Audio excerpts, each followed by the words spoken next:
The establishment and the legacy media are certain that there are Nazis and fascists everywhere, particularly when people oppose their agenda. But they're also willing to applaud and fund actual Nazis. Does this mean that we live in a truly nihilistic time with no truthful moral center in any of our establishment institutions?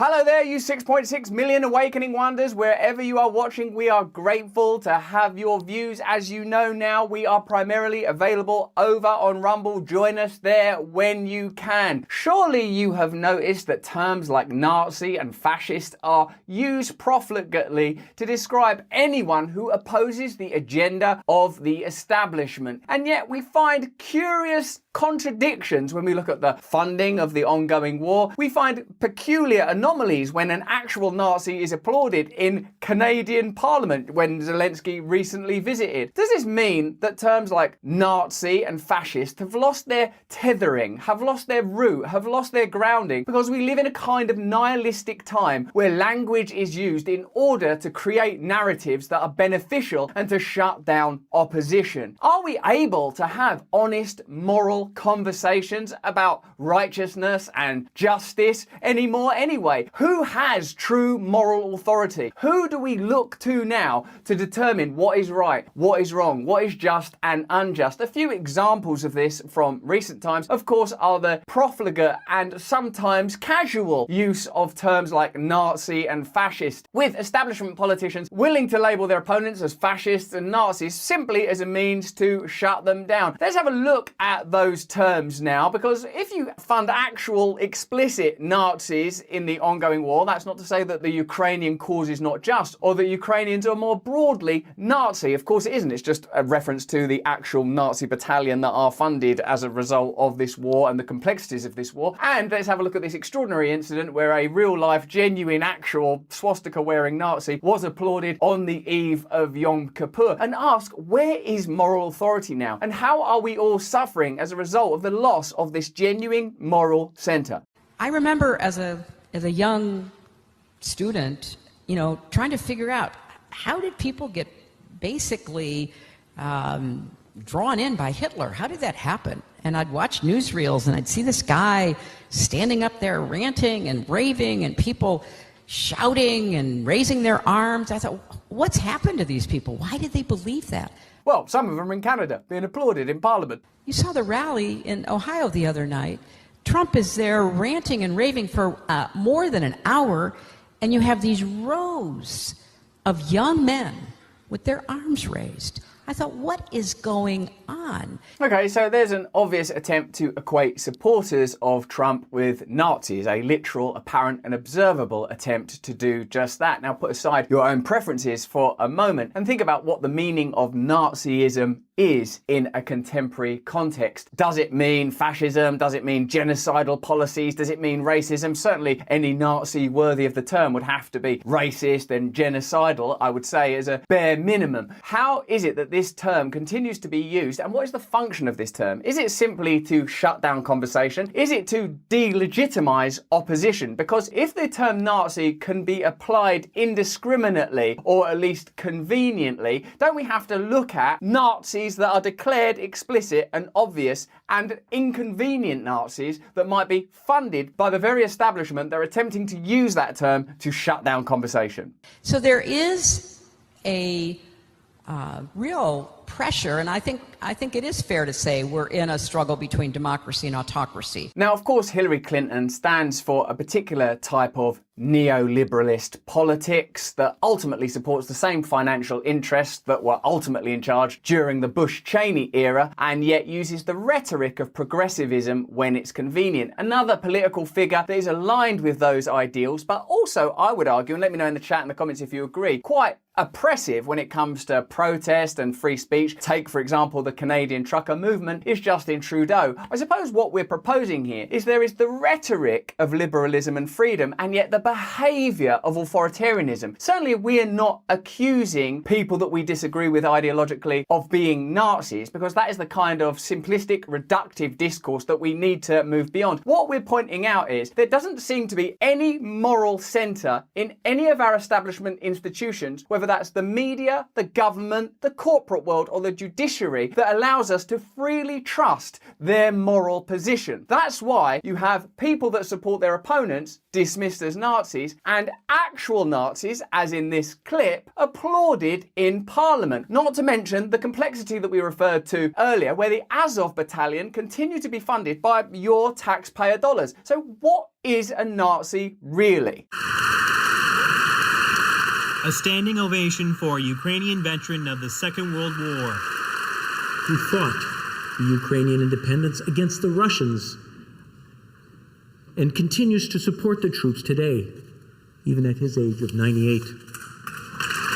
In a sense, the mathematics, geography and history could have been looked at before the decision to honour that gentleman, who may well have been brave, but it has to be said, was a brave Nazi. And suddenly we're in some very complex moral territory. In an attempt to assume righteous posturing, Nazis are being applauded. Opponents are being shut down for being Nazis. I mean, this is Canada, where the trucker movement were dismissed as Nazis, shut down, their free speech was controlled because they were alleged to be Nazis for no real actual reason, and yet a member of the Nazi party has just been celebrated in Parliament. Now, obviously, this was an error and a mistake, but what it shows me, and I wonder if you agree with this, is there is no actual tethering to values and principles anymore. Language is just used, adjudications are used in order to meet a particular agenda, to control the public sphere, to shut down dissent and opposition. This person is a Nazi, that person's a Nazi, but what about these Nazis? We're funding those Nazis. What about this Nazi? We're applauding that Nazi. What this shows me is there's a kind of nihilism at the core of our culture. Our institutions are falling apart from the inside, observably. And this kind of peculiar moral morass is the observable symptom of a system that has no moral core. invited by House Speaker Anthony Rota to witness Ukrainian President Volodymyr Zelensky's address to Parliament, Yaroslav Hunka is one of his constituents. What an astonishing time it is. This story, just one of the indications of how crazy the world has become. Now, obviously, we can't bring you this evidently contentious content without support from our sponsors. That's why I'm incredibly grateful that Sticker Mule, one of the great sponsors of Stay Free with Russell brand, are offering these 6 stunning designs. They're only available in this pack. They're all made with Sticker Mule's magic touch. Sticker Mule has 10,000 of these packs. That's right, 10,000 ready to deliver to your address absolutely free. Just go to stickermule.com/Russell and fill out the form. Thank you, Sticker Mule, for continuing to support our content in an extraordinary time. And thank you, Canada, for being so extraordinary in the people you're willing to honor. Let's get back into that. He's a Ukrainian hero, a Canadian hero, and we thank him for all his service. Ukrainian hero, a Canadian hero, a Nazi hero. The world's getting so complicated. Plainly, this is a ridiculous error, but it's also a window into the hollow, empty rhetoric that passes for politics these days. And this is what happens when nothing means anything anymore. When there's a locked-on agenda that has to be pursued, and justice can be discarded, meaning can be discarded, rights can be discarded, free speech can be discarded. Suddenly it's plausible that bank accounts can be shut down, people's financial lives, private lives can all be used as pieces on a chessboard that always has the same momentum. Centralized authority, shut down debate. That's why you'll notice that any crisis or trauma that's tossed into the machine, whether it's a climate crisis, a health crisis, or an energy crisis, a military crisis, always has the same result. The empowerment and enrichment of an elite and the disempowerment of ordinary people. This paradigm will be repeated endlessly, I predict, until none of us have any power at all. That was the jubilant scene Friday. Now new details have emerged about that war service MPs applauded. Hunka served in the 1st Galician Division, a voluntary unit commanded by the Nazis. The unit is complicit in the Holocaust. This Jewish human rights campaigner says there's no defending former soldiers like Hunka. You swore allegiance to Hitler, and you were involved with the massacre of civilians.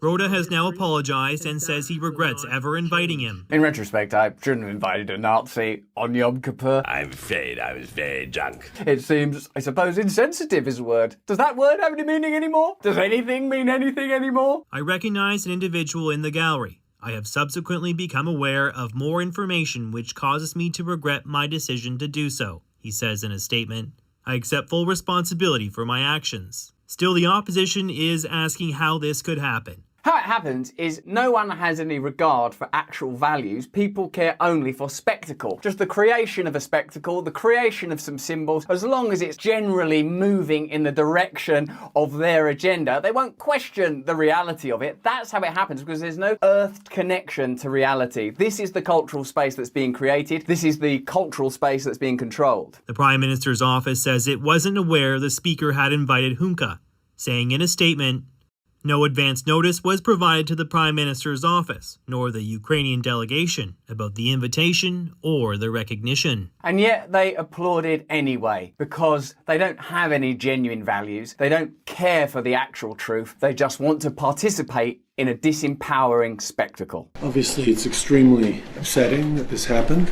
The Speaker has acknowledged his mistake and has apologized. But this is something that is deeply embarrassing to the Parliament of Canada and, by extension, to all Canadians.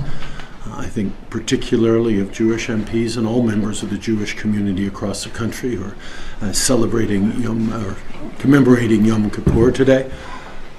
I think it's going to be really important that all of us push back against Russian propaganda, Russian disinformation. What? Russian propaganda? Russian disinformation? Didn't you just have a Nazi in Parliament and applaud him? Are you suggesting that somehow Putin was involved in that? You don't have to be a Putin apologist, and I'm certainly not one, to recognise that this event is not the fault of Vladimir Putin. This is the fault of a morally empty neoliberal establishment that will use symbols to create a narrative without questioning what they're actually doing, because there's no meaning there. There is no meaning there. Just the service of elite interests and the provision of an apparently convenient narrative that, because it's so hollow and vacuous, will occasionally involve applauding Nazis on the eve of Yom Kippur, because they've got no actual values. And continue our steadfast and unequivocal support for Ukraine, as we did last week with announcing further measures to stand with Ukraine in